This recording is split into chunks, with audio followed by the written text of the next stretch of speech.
Okay, so welcome to this week's episode of Divorced After 50 Life Lessons, what I've learned. Oh, here's one of the things I learned about divorcing after 50 and divorcing after almost 30 years together. We were together almost 30 years. We have 4 children. They are from 19 to 29. We experienced a lot of life together. And even though I initiated the divorce, I was the one who said, I think we need to separate. This isn't working. He didn't push back. He didn't disagree. It was very amicable in terms of neither one of us fought for that thing that we knew we had already fought for, right? But what I found was happening in me that I didn't expect was that I was starting to feel, quote, some type of way. And I'm not going to say it was not without cause. I'm not going to say it was not without cause, without going into all of the details of what happened. It was not without cause, but I was finding that anytime that I would speak with him, I would find myself triggered.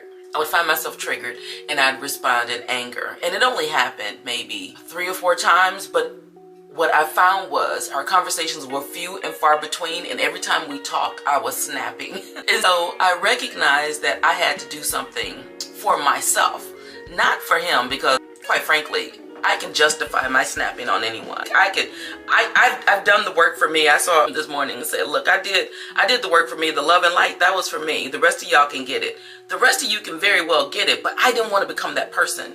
I didn't want to become that person. I didn't want to become who it was that harbored that type of energy and that type of animosity. And it wasn't just for my relationship ending. I had friendships ending. I had situations that felt like deep betrayal to me. There was so much to justify to myself that I could respond and become that person. But I made the decision I didn't want to be that person.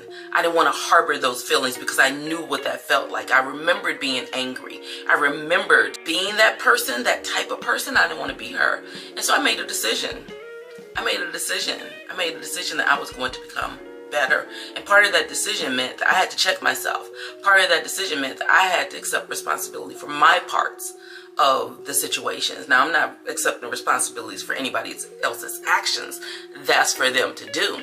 But I could accept responsibility for my part, and accepting responsibility for my part, I had to do a deep dive with me, because it's very easy to be angry at someone else. It's very easy to put the blame and the responsibility on someone else.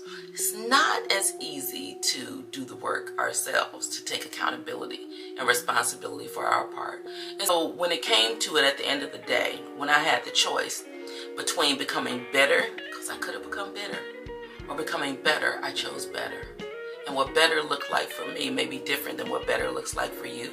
But for me, I had to do the work. And part of doing the work meant I got a therapist. Now, as a therapist, I'm very pro therapy. I'm very pro the right therapist. In another video, I'll talk about choosing the right therapist for you, because the first therapist that I had was not the right therapist for us and for me, and that created additional issues.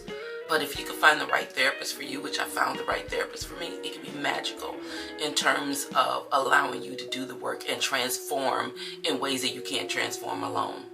We're not built to be alone.